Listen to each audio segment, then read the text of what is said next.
Assalamualaikum warahmatullahi wabarakatuh. Di sini saya akan mempresentasikan materi graf dari mata kuliah Matematika Diskrit. Dengan saya kelompok 4 yang bernama Julaiha Siti Solihah dengan teman saya yaitu Novaria dan Tia Listiawati. Selanjutnya, materi pertama yaitu tentang representasi graf, di mana representasi graf ini terdiri dari 3 jenis, yaitu jenis pertama adjacency matrix atau dikenal sebagai matriks ketetanggaan, dan yang kedua incidensi matrix atau disebut matriks bersisian, dan yang terakhir yaitu adjacency list atau senarai ketetanggaan. Dan materi terakhir juga terdapat isomorphic graph yang dikenal dengan graf isomorfik. Selanjutnya yaitu yang pertama adjacency matrix atau dikenal matriks ketetanggaan. Representasi graf yang paling umum adalah matriks Dwi-Matra yang berukuran n dikali n, di mana n itu harus lebih besar sama dengan 1. Jika A sama dengan A kecil IIJ, maka A kecil IIJ sama dengan 1. Maka simpul I dan J bertetanggaan. Dan jika A sama dengan A kecil IIJ, maka A kecil IIJ sama dengan 0, yang artinya simpul I dan J tidak bertetanggaan. Contohnya, di sini terdapat 4 titik. Nah, di titik ini terdapat nama, yaitu nama 1, 2, 3, dan 4. Dan di sebelah kanan terdapat sebuah matriks yang di sini dapat dilihat bahwa terdiri dari nilai 0 dan nilai 1. Contoh 1 apakah bertetanggaan dengan 1? Bernilai 0, karena 1 tidak mungkin bertetanggaan dengan dirinya sendiri. Dan yang kedua, 1 apakah bertetanggaan dengan 2? Bernilai 1. Kenapa 1? Karena 1 memang bertetanggaan dengan nilai 2.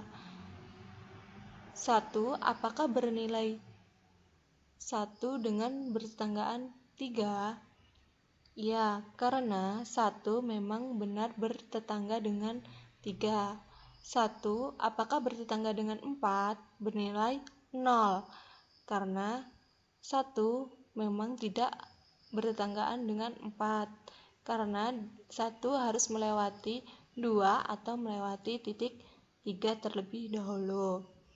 Begitu juga seterusnya sampai terakhir, di mana 4 apakah bertetanggaan dengan 4?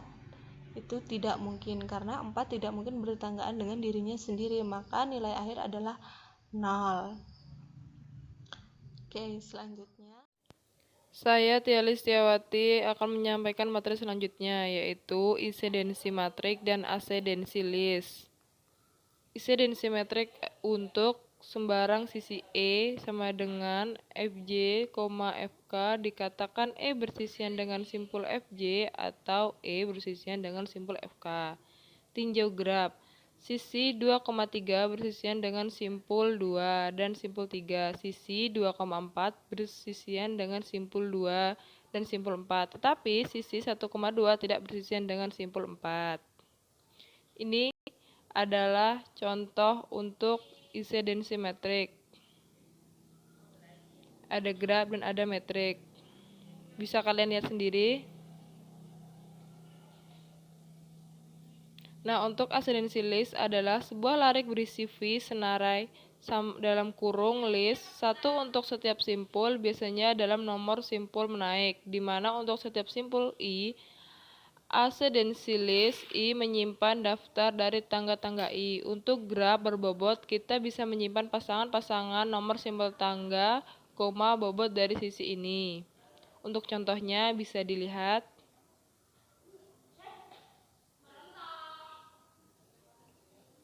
Nah, ada graf dan ada metrik.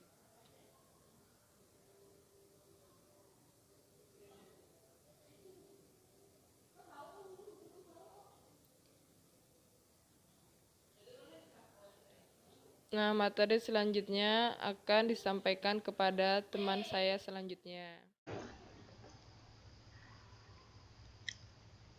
Ya, di sini saya akan melanjutkan materi dari representasi graf. Saya akan menjelaskan tentang grafik isomorfik. Perkenalkan, nama saya Novaria. Semoga dalam video kali ini sangat bermanfaat bagi teman-teman semua. Oke, saya akan memulai tentang grafik isomorfik. Di sini terdapat sebuah grafik. Pengertian sebuah grafik isomorfik yaitu grafik dapat ada dalam berbagai bentuk yang memiliki jumlah simpul, tepi, dan juga konektivitas tepi yang sama. Grafik semacam itu disebut grafik isomorfik. Dua grafik G1 dan G2 dikatakan isomorfik jika yang pertama jumlah komponen mereka simpul dan tepi sama. Yang kedua konektivitas tepi mereka dipertahankan. Kemudian ada catatan yaitu pada singkatnya dari dua grafik isomorfik, satu adalah versi tweak lainnya. Grafik yang tidak berlabel juga dapat dianggap sebagai grafik isomorfik.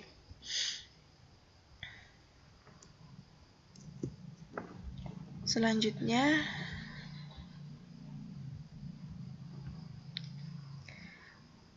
yaitu jika G1 sama dengan G2, lalu F dalam kurung G1 sama dengan V dalam kurung G2, E dalam kurung G1 sama dengan E dalam kurung G2, urutan derajat G1 dan G2 sama. Jika simpul V, V2, V1, V2, di sini titik-titik misalnya ada beberapa V, V3, V sampai 4 sampai dengan VK membentuk siklus panjang K dalam G1, maka simpul F dalam kurung V1, F dalam kurung V2, sampai pada F dalam kurung VK harus membentuk siklus panjang K dalam G2.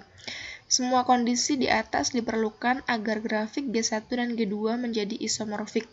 Tetapi, tidak cukup untuk membuktikan bahwa grafik tersebut isomorfik. G1 sama dengan G2 jika dan hanya jika G1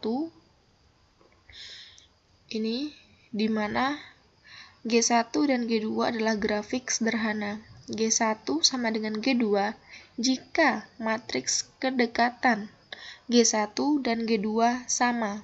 G1 sama dengan G2 jika dan hanya jika subgraf yang sesuai dari G1 dan G2 diperoleh dengan menghapus beberapa simpul dalam G1 dan gambar mereka dalam grafik G2 adalah isomorfik.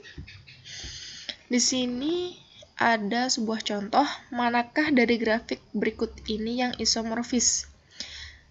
Dalam grafik G3, simpul W hanya memiliki derajat 3, sedangkan semua simpul grafik lainnya memiliki derajat 2.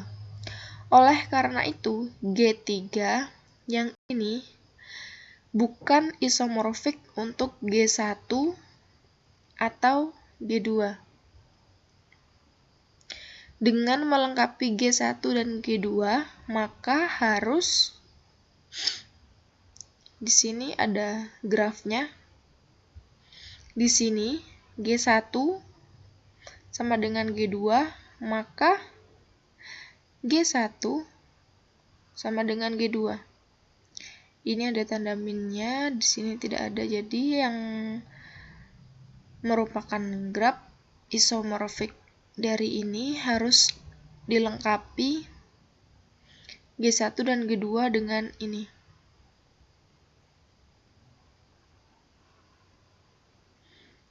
Oke, saya mungkin hanya itu saja yang dapat saya jelaskan.